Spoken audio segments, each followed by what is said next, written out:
The billionaires really have taken over.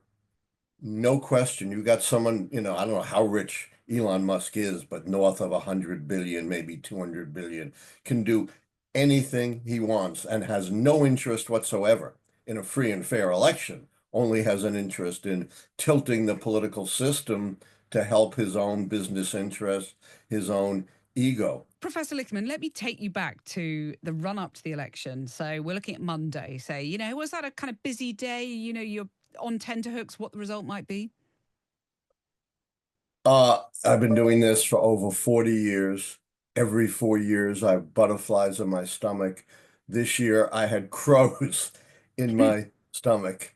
And on election night, I did my own live show with my son at Allan Lichtman YouTube. We do it every Thursday and Tuesday at 9 p.m. Eastern. And we were the first to see what was happening, that the Right. math was going against Harris and that Donald Trump was going to win the election, contrary to what I had predicted. So, what was the moment on Tuesday where you thought, oh my God, I'm in deep trouble here, and so is Harris? Pennsylvania. We were looking at Pennsylvania and we saw a lot of the big Democratic areas had been underperforming. We did the mathematical calculation and decided Pennsylvania is gone. We had already called Georgia and North Carolina for Trump, and we saw no path for Harris to win the election. So we were able to call it long before anyone else, the networks, the Associated Press, the cable outlets. We owned up to what was happening because, we objectively analyzed what was going on. And so, I'll come back to your original prediction in a minute. But at that point, did you sort of fess up and say, mea culpa, I've got this wrong and it's very embarrassing? Absolutely. You know, maybe not at that very moment, Mm. but right that morning, I issued a statement which was widely reported in the press saying, I am taking this day off. That was a Wednesday to assess why I was wrong and the implications of this election for the future of American democracy. So I owned up Yeah. right away to the fact that this was one of my very rare misses in a prediction. And I did think pretty hard about why I missed and what that means for the future of America. Well, and we'll come on to why you missed in just a second, why you got it wrong. But did you get any? Did anyone cut you any slack for having owned up or not? I got tremendous positive feedback, not only for having owned up, but for going on my live show, owning up and discussing it. And I got a huge amount of feedback saying, regardless of the outcome of this election, you've inspired me. You've provided a lot of wisdom about American history and American politics.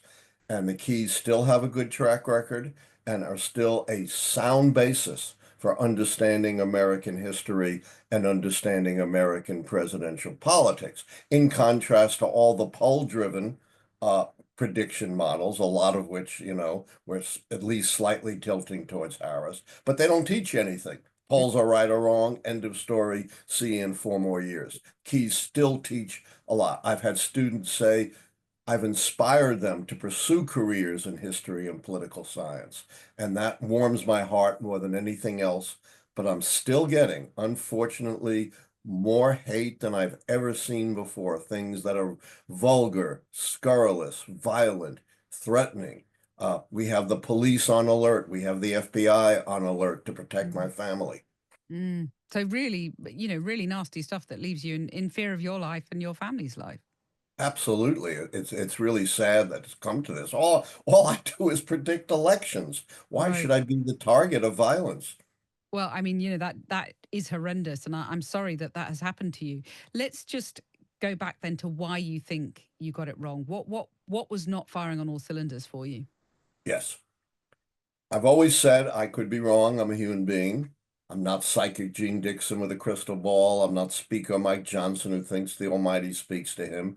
My system is based on history, and it's always possible there could be unprecedented events that break the pattern of history. And I do think two things are operating here. One unique to this election, the other which calls into question on the long term, the keys, and more broadly, our democracy. In the short term, I have never before seen, and I've studied our politics since the founding, a political party openly and viciously trashing their sitting president. And you may recall I was deeply critical of that at the time.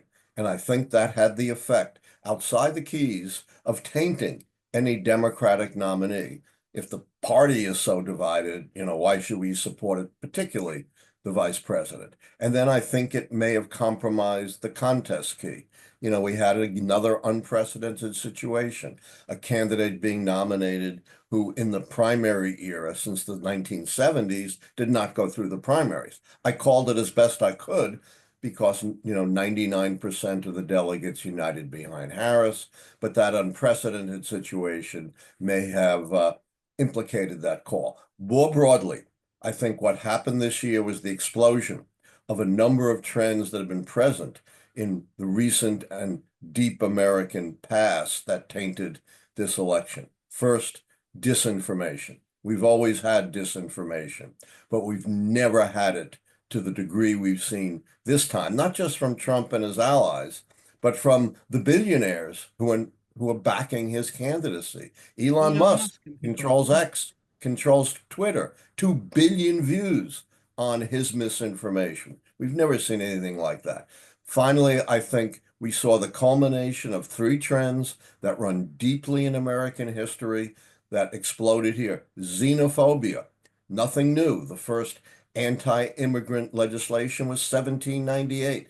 The enemy then was the French and the Germans and the Irish, the Jews, the Mexicans, the Muslims. There's always another, and that exploded this year. And it could be members of your own race, your own ethnicity.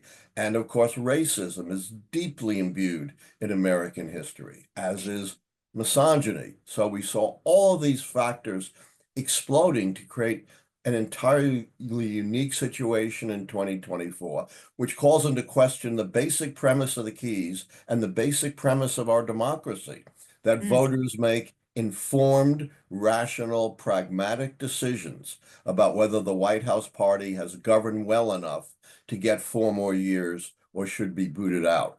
If elections But I are mean, if the guided by election, disinformation and those other yeah. trends, that falls apart. Well, the electorate is obviously volatile, and that's one thing. But are you worried that this election may not be free and fair because of the amount of disinformation? It does look, on the face of it, that Donald Trump won a stonking victory. Then no questions about it. I am deeply worried that elections are free and fair. The billionaires really have taken over. No question. You got someone, I don't know how rich Elon Musk is, but north of 100 billion, maybe 200 billion, can do anything he wants and has no interest whatsoever in a free and fair election, only has an interest in tilting the political system to help his own business interests, his own ego. So with so many billionaires weighing in, and also the whole oil industry, and I'm deeply concerned about the threat to our planet from drill, drill, drill. We're going to have more fossil fuel emissions, more danger. Yes, I am really worried about the future of our democracy because of all these trends I've talked about. And I will be very carefully monitoring what is going to be the developments once the Trump administration takes over. And I Well, will, despite all the threats, I will continue to be a voice for democracy. well, let's talk about the aftermath. Then you fessed up, you did your mea culpa on your live show. Have you spent the succeeding days thinking about whether your method, your keys system, is valid still? Maybe do you need to look at something else? Are pollsters sort of no longer really that useful? Yeah, and as I said, the polls don't teach you anything. If they're wrong and forget it.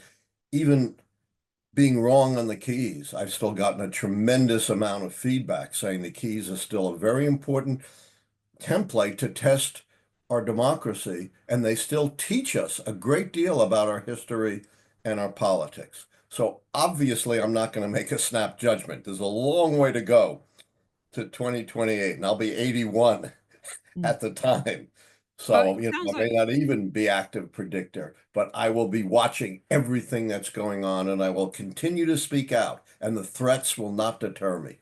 but it does sound to me as if you might be slightly hanging up your boots by the next election. You don't anticipate you'll be using the same method or doing exactly the same thing. That's to be determined. I've been very open about this. I was wrong. I'm reconsidering.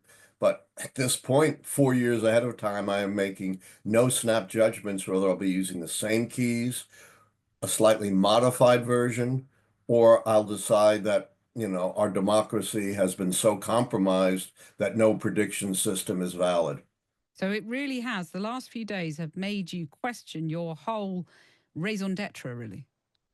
Well, they made me question the fundamental basis by which an electorate decides who the president is going to be. And it's made me question the future of our democracy. Democracy is precious, but like all precious things, it can be destroyed, and it's almost always destroyed from within. The first golden age of democracy wasn't until after World War I, when we had about 24 democracies. That was cut in half or more by the 1940s. Then we had the second golden age in the late 20th century, and it has been one long, slow decline in democracy since then. The threat to democracy is not unique to the United States. It is taking place all over the world. And it's very sad that it has now come to America, the world's longest running democracy. But autocracy is now taking over the world. The vast majority of the world's people do no longer live in functioning democracies.